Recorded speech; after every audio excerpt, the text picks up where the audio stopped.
So ನಾವು ಮನೆ ಕಸ ಗುಡಿಸೋದು, ಗಿಡಕ್ಕೆ ನೀರು ಹಾಕೋದು, ನಡ್ಕೊಂಡು ಹೋಗಿ ಮಾರ್ಕೆಟ್ಗೆ ಹೋಗಿ ತರಕಾರಿ ತೊಗೊಂಡು ಬರೋದು, ಇವೆಲ್ಲ ಮಾಡ್ರೇಟ್. ಅದನ್ನು ಯಾರೂ ಎಕ್ಸಸೈಸ್ ಅಂತ ಹೇಳುವುದೇ ಇಲ್ಲ. ಹಾಗಾಗಿ ಈಗ ಎಕ್ಸರ್ಸೈಸ್ ಅಂತಂದರೆ ಹೆವಿ ಎಕ್ಸರ್ಸೈಸೇ ಎಕ್ಸರ್ಸೈಸ್ ಅಂತ ಆಗಿದೆ. ಅದು ಯಾವುದು ಅಂದರೆ ರನ್ನಿಂಗ್, ಬ್ರಿಸ್ಕ್ ವಾಕಿಂಗ್, ಸ್ಟೆಪ್ಸ್ ಮೇಲೆ ಓಡ್ಕೊಂಡು ಸ್ಟೆಪ್ ಹತ್ತೋದು. ಇಂಥ ಸ್ಟ್ರೈನ್ ಆಗುವಂಥ ಎಕ್ಸಸೈಸ್ಗಳಿಗೆ ಈಗ ಎಕ್ಸಸೈಸ್ ಅಂತ ಕರೀತಾರೆ. ಎಕ್ಸಸೈಸು ತಪ್ಪು, ಎಕ್ಸಸೈಸ್ ಹಾನಿಕರ. ಎಕ್ಸಸೈಸ್ಗಳೇ ಅನ್ಯಾಚುರಲ್. ನಾವು ಹ್ಯೂಮನ್ ಬೀಯಿಂಗ್ಸ್, ಮನುಷ್ಯರು ಈ ಥರ ರನ್ ಮಾಡೋದಕ್ಕೆ, ಓಡೋದಕ್ಕೆ ಮ್ಯಾನುಫ್ಯಾಕ್ಚರ್ ಆದವರೇ ಅಲ್ಲ. ಓಡೋದಕ್ಕೋಸ್ಕರ ಮ್ಯಾನುಫ್ಯಾಕ್ಚರ್ ದೇವರು ಮಾಡಿರೋದು ನೋಡಿ, ಹುಲಿಗಳು. ಅದು ಅನ್ನ ಸಂಪಾದನೆ ಮಾಡೋಕ್ಕೋಸ್ಕರ, ಹಸಿವು ತಪ್ಪಿಸ್ಕೊಳ್ಳೋಕ್ಕೋಸ್ಕರ ಓಡಲೇಬೇಕು. ಮತ್ತು ಜಿಂಕೆ ತನ್ನ ಪ್ರಾಣ ರಕ್ಷಣೆ ಮಾಡ್ಕೊಳ್ಳೋಕ್ಕೋಸ್ಕರ ಓಡಲೇಬೇಕು. ಅವೆಲ್ಲ 4 ಕಾಲಿನ ಪ್ರಾಣಿಗಳು. ಮತ್ತು ಮನುಷ್ಯ 2 ಕಾಲಿನ ಪ್ರಾಣಿ. ಮತ್ತು ಮನುಷ್ಯನ ಈ ಮಂಡಿ, ಕೀಲು, ತೊಡೆ, ಸೊಂಟದ ಮೂಳೆಗಳು ಬಹಳ ದುರ್ಬಲವಾಗಿದೆ. ಈ ಮೇಲಿನ ದೇಹದ ಗಾತ್ರ, ತಲೆ ಭಾರ ಇದು ಜಾಸ್ತಿ ಇದೆ. ಹಾಗಾಗಿ ತುಂಬ ಹೊತ್ತು ನಿಂತ್ಕೊಳ್ಳೋದೇ ಅಪಾಯಕಾರಿ. ಇನ್ನು brisk walking, running definitely harmful. ಆದರೆ ರನ್ನಿಂಗ್ ಒಳ್ಳೆಯದು ಅಂತ ಸ್ಟ್ಯಾಮಿನಾ ಬರುತ್ತೆ, ಅಂಥ ಅನುಕೂಲ ಆಗುತ್ತೆ, ಇಂಥ ಅನುಕೂಲ ಆಗುತ್ತೆ ಅಂತ ಜನಗಳಿಗೆ ಬ್ರೈನ್ ವಾಶ್ ಮಾಡಿ ಅದು ಬಲವಾಗಿ ಬೇರೆಯವರು ಕೂತ್ಕೊಂಡ್ಬಿಟ್ಟಿದೆ.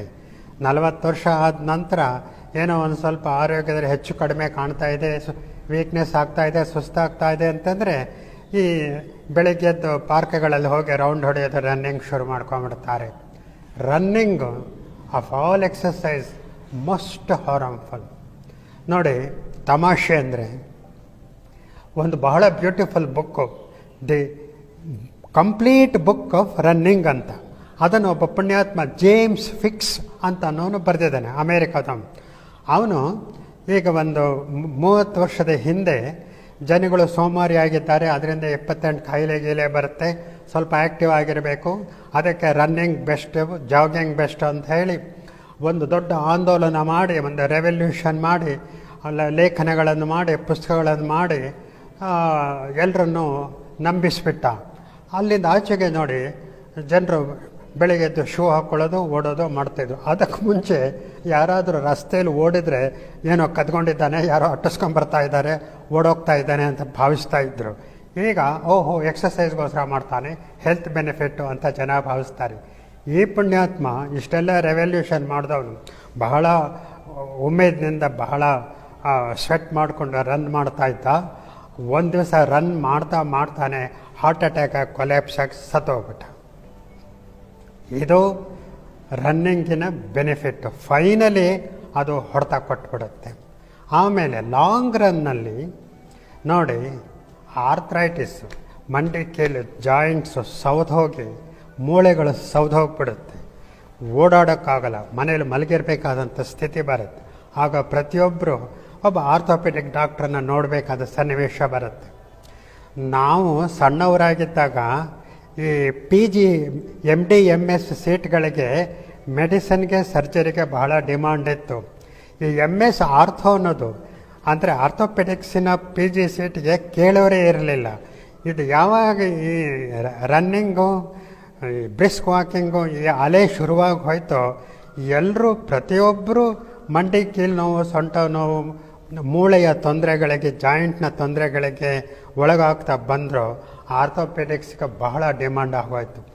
ನೋಡಿ, ಒಂದು PG ಸೀಟ್ ಆರ್ಥೋಪೆಡಿಕ್ಸಿಗೆ 1 ಕೋಟಿಗಿಂತಲೂ ಹೆಚ್ಚು ಹಣ ಪ್ರೈವೇಟ್ ಕಾಲೇಜಿನಲ್ಲಿ ಕೊಟ್ಟರೆ ಸೀಟ್ ಸಿಕ್ಕತ್ತೆ.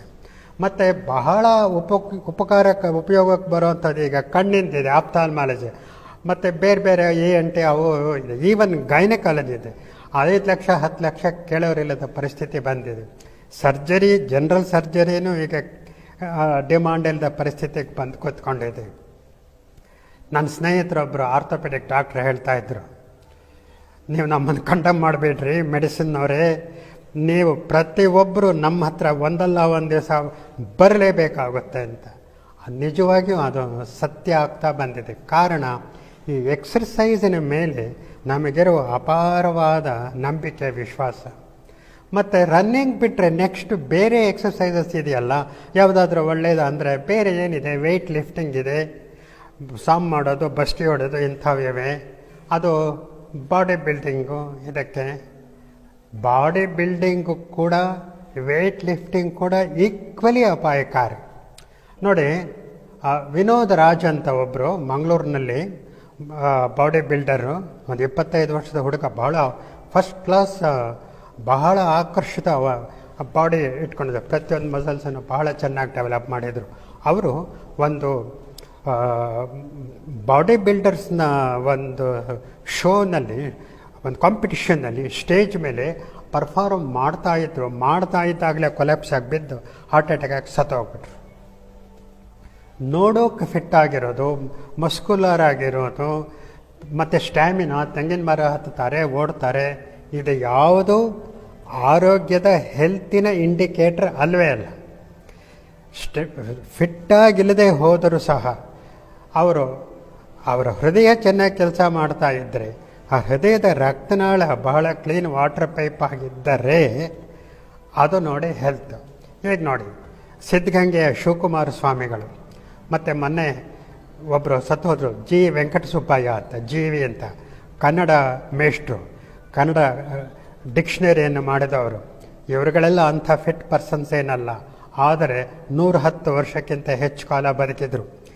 ಈ ಬಾಡಿ ಬಿಲ್ಡರ್ಸು, ಈ ಜಿಮ್ನೇಷಿಯಮ್ಗೆ ಹೋಗುವವರು, ಈ ವೆಯ್ಟ್ ಲಿಫ್ಟರ್ಸು ಯಾರಾದರೂ 70-80 ವರ್ಷ ಬದುಕಿದ್ರೆ ತೋರಿಸಿ. ಸೊ ಸ್ಟ್ಯಾಮಿನಾ, ಫಿಟ್ನೆಸ್ ಹೆಲ್ತಿನ ಇಂಡಿಕೇಟ್ರ್ ಅಲ್ಲವೇ ಅಲ್ಲ. ಬ್ಲಡ್ ವೆಸಲ್ಸು, ರಕ್ತನಾಳಗಳು ಹೇಗಿದೆ, ಯಾವ ಕ್ಲಾಸ್ನಲ್ಲಿದೆ, ಅದು ಬಹಳ ಇಂಪಾರ್ಟೆಂಟ್. ಮತ್ತು ಇನ್ನೆರಡು ವಿಷಯ ನೆನಪಿಟ್ಕೊಳ್ಳಿ ನನ್ನ ಮಾತನ್ನು ಮುಗಿಸೋಕೆ ಮುಂಚೆ. ಒಂದು, ಎಕ್ಸಸೈಸ್ ಮಾಡೋಕ್ಕೆ ಹೋಗಬೇಡಿ, ಸುಮ್ಮನೆ ಆ್ಯಕ್ಟಿವ್ ಆಗಿರಿ. ಅಂದರೆ ಗಿಡಕ್ಕೆ ನೀರು ಹಾಕೋದು, ನಡ್ಕೊಂಡು ಮಾರ್ಕೆಟ್ಗೆ ಹೋಗಿ ಏನೋ ಒಂದಷ್ಟು ತರಕಾರಿ ತೊಗೊಂಡು ಬರೋದು, ಕುಣಿಯೋದು, ಹಾಡೋದು, ಡ್ರಾಮಾ ಪ್ರಾಕ್ಟೀಸ್ ಮಾಡೋದು, ಇಂಥವೆಲ್ಲವೂ ಎಕ್ಸರ್ಸೈಸ್ಗಳೇನೇ. ಅದನ್ನು ಮಾಡ್ತಾ ಬಂದರೆ ಸಾಕು. ಬೆಳಗಿನ ಸಂಜೆವರೆಗೂ ಏನಾದರೂ ಒಂದು ಫಿಸಿಕಲ್ ಆ್ಯಕ್ಟಿವಿಟಿಯಲ್ಲಿ ಎಂಗೇಜ್ ಆಗಿರಿ. ಹಾಗೆ ಎಂಗೇಜ್ ಆಗಿರುವಾಗ ಇದು ಎರಡನೇ ಬಹಳ ಮುಖ್ಯವಾದ ಪಾಯಿಂಟು. ನೀವು ಯಾವುದೇ ಕಾರಣಕ್ಕೂ ಬೆವರಬಾರದು, ಮೈಯಲ್ಲಿ ಬೆವರು ಸುರಿಯಬಾರದು. ಇವತ್ತು ನೋಡಿ, ಈ ಪಾರ್ಕ್ಗಳಲ್ಲಿ, ನಿರ್ಜನ ರಸ್ತೆಗಳಲ್ಲಿ ಬೆಳಗ್ಗೆದ್ದು ಓಡೋರು ಪ್ರತಿಯೊಬ್ಬರು ಬಟ್ಟೆ ಎಲ್ಲ ಒದ್ದೆ ಮಾಡಿಕೊಂಡು ಬೆವರು ಸುರಿಸಿರ್ತಾರೆ. ಬೆವರು ಸುರಿಸಿದರೆ ನೋಡಿ, ಒಳಗಡೆ ಇಂಥ ಅಪಾಯದ ಮೆಕ್ಯಾನಿಸಮ್ ನಡೆದಿರುತ್ತೆ.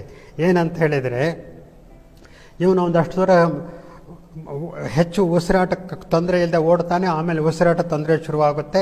ಆದರೂ ಇನ್ನೂ ಒಂಚೂರು ಅಲ್ಲಿವರೆಗೂ ಓಡಬೇಕು ಅಂತ ಏನೋ ಒಂದು ಗುರಿ ಇಟ್ಕೊಂಡಿರ್ತಾನೆ, 4 ರೌಂಡ್ ಹೊಡೆದೇ ಬಿಡ್ತಾನೆ ಅಂತ. ಇಲ್ಲಿಂದ ಆಚೆಗೆ ಮುಂದಕ್ಕೆ ಅವನು ಆ ಗುರಿನ ಕಂಪ್ಲೀಟ್ ಮಾಡೋ ಹೊತ್ತಿಗೆ ಮಿದುಳು ಮತ್ತೊಂದು ಲೆವೆಲ್ನಲ್ಲಿ ಕೆಲಸ ಮಾಡೋಕ್ಕೆ ಶುರು ಮಾಡುತ್ತೆ. ಅಂದರೆ ಲಾಟ್ ಆಫ್ ಅಡ್ರಿನಲಿನ್, ಹಾರ್ಮ್ಫುಲ್ ಹಾರ್ಮೋನ್ಸನ್ನು ಅದು ಸೆಕ್ರೇಟ್ ಮಾಡ್ತಾ ಹೋಗುತ್ತೆ. ಅದು ಹೃದಯ ಹೆಚ್ಚು ಬಡ್ಕೊಳ್ಳೋಕ್ಕೆ ಸಹಾಯ ಮಾಡೋದು ಅಲ್ಲದೆ ದೇಹದಲ್ಲಿ ಬೇರೆ ಬೇರೆ ಹಾನಿಕಾರಕ ಕೆಲಸಗಳನ್ನು ಮಾಡ್ತಾ ಹೋಗುತ್ತೆ. ಅದರ ಒಂದು ಸೂಚನೆ ಈ ಬೆವರು. ಹಾರ್ಟು ನಾನಿಂದ ತಡ್ಕೊಳ್ಳಾರೆ, ನನಗೆ ಸುಸ್ತಾಗ್ತಾ ಇದೆ, ಸ್ಟಾಪ್ ಮಾಡು ಅಂತ ಕಣ್ಣೀರು ಸುರಿಸೋದು.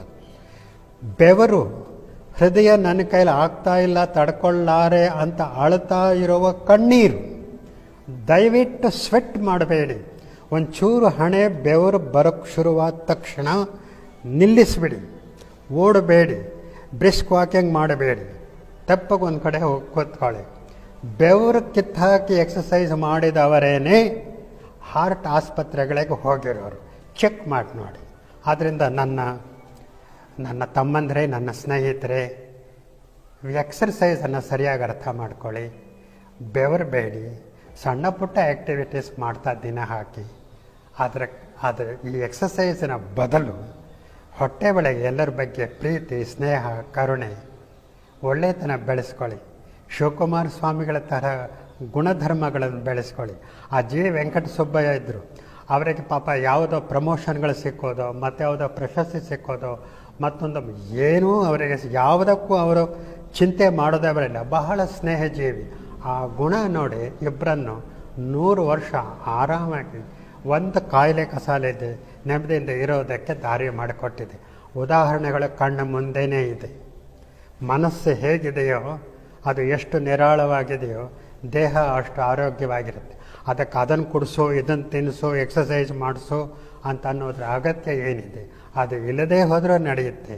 ದಿನ ಬೆಳಗಾದರೆ ದಿನ ಚಟುವಟಿಕೆಯಲ್ಲಿ ನಾವೇನು ಮಾಡ್ತೇವೋ ಮನೆ ಕೆಲಸ ಮಾಡ್ಕೊಳ್ತಾ ಹೋದರೆ ಸಾಕು. ಆಗ್ಬೋದೆ. Thank you.